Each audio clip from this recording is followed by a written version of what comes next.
show, Joe Budden is revealing that he had already told DJ Envy that he thought this whole real estate business that he was involved in with Cesar Pina was a Ponzi scheme.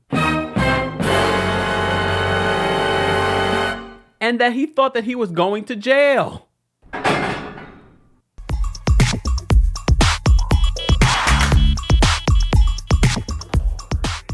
Welcome back to the Kempire channel, your number one source for pop culture news and music, entertainment, reality TV, and so much more. As always, be sure to like this video, subscribe to the channel, and hit that notification bell so you never miss out on breaking news when we go live or when we upload. So it was just yesterday that we did that video on Cesar Pina breaking his silence on all of this whole real estate Ponzi scheme that he's being accused, Ponzi-like scheme, I'll say, and how he sort of contradicted himself in this IG Live. He said this was the one and only time that he was going to talk about this situation, but at the same time, he was talking about preparing himself for jail, letting us know that although people were hating on him and putting clown emojis in the comment section, that he's living in a multi-million-dollar home, and even when he comes out of jail, he'll be living in a multi-million-dollar home. You know, if you're out here to whatever, putting clown faces or whatever, I don't care.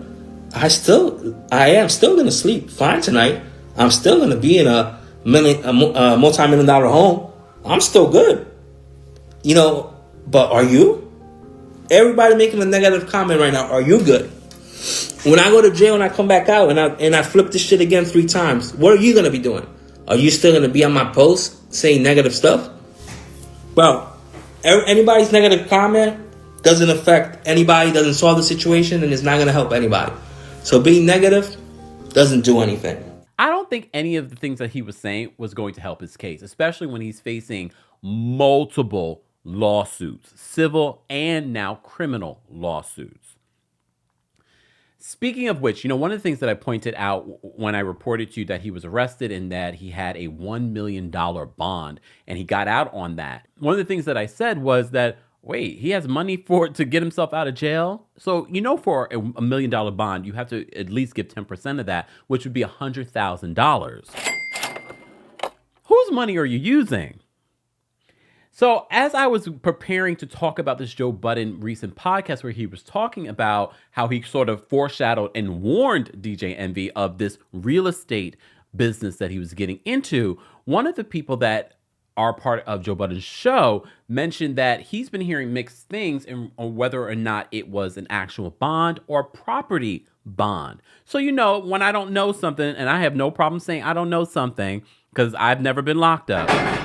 I've never, thankfully, look.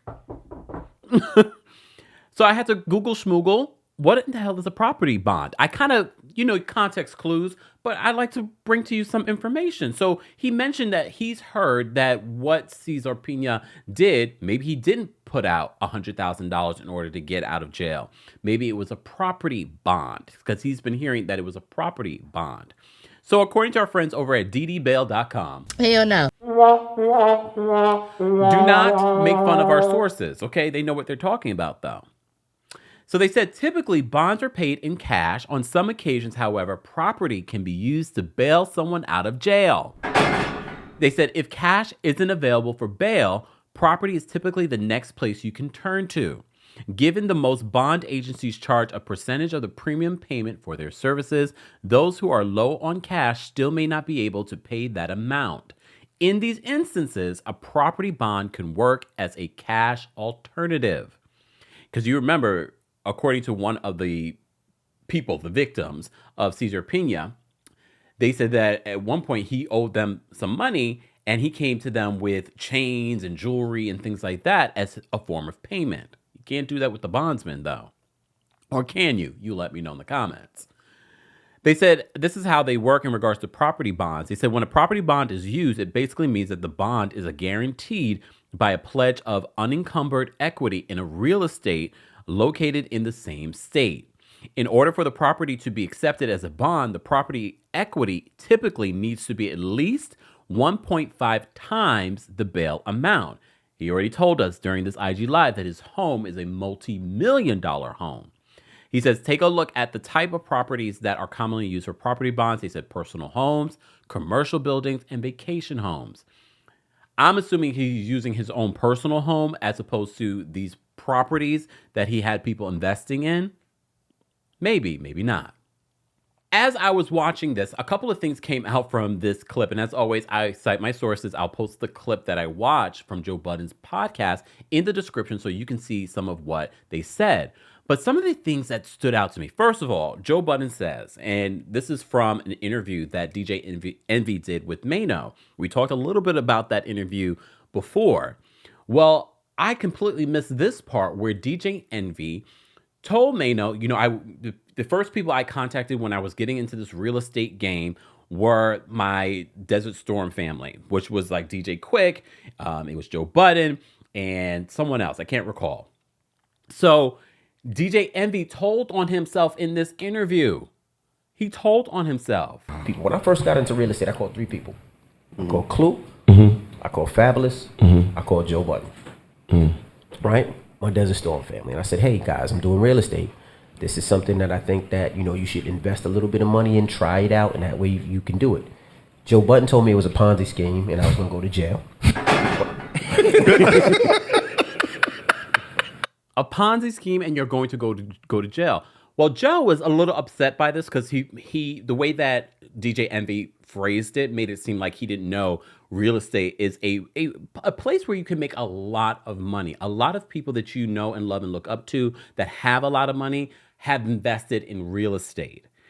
But Joe was like, the way he phrased this made it seem like, oh, I don't know what I'm talking about when it comes to real estate. Joe, that's not how I took it. Obviously, the way that he explained his process with Cesar, you knew better. Because for you to say that it was a Ponzi scheme and that you're going to go to jail says to me you had a better understanding, a better understanding about what was going on than DJ Envy possibly did. We don't know. DJ Envy, as you know, through his attorney, has denied any wrongdoing in the situation. Cesar Pina, both in court documents and on this IG Live, denied that DJ Envy knew anything. And he even made a public apology to DJ Envy. So that wasn't the only thing that stood out to me in this clip that Joe Budden posted. So he talked about how he told DJ Envy that, yeah, I'm not going to get involved in this. A couple of other things that they mentioned. They said iHeartRadio, allegedly, I'll say, is deleting those episodes with Cesar Pina. As you know, DJ Envy had been promoting this heavily on the Breakfast Club. And this is part of the reason why people are saying that he's liable. You've been using your platform to endorse this man, and you didn't do your due diligence, allegedly. Well, of course, and I'm surprised that people didn't do this before, allegedly, now some people that are suing them are now tying iHeartRadio into this. They're saying that iHeart has a responsibility as well. They do. I'm not saying that they're going to win, but on some level, the same level that we've been talking about when it comes to DJ Envy and his level of responsibility, iHeart, I said to you, I'm surprised that they even allowed DJ Envy to bring this person on the platform without someone doing their due diligence on what he was doing. So now, allegedly, some folks that are suing are now tying iHeartRadio into their lawsuits. Because if they don't get paid from Cesar Pina and they don't get paid from DJ Envy, they're going to get paid from iHeartRadio, is what they're assuming. So this is also piling on people's belief that DJ Envy might lose his position over at the Breakfast Club. We also reported to you previously that there is a new job posting. We have associated that job posting with Angela Yee's position because, as you know, they've been auditioning people for months now since Angela Yee left the show. Some people have also speculated because, Angela Yee and DJ Envy have collaborated in business things outside of this radio show before. Some people are saying that was part of the reason why she decided to leave. I cannot confirm or deny if that's any reason. I think at the end of the day, Angela probably didn't want to work with these guys anymore. She probably, like a lot of them, want their own show. So I don't know if that had anything to do with it. So apparently iHeart is deleting those episodes.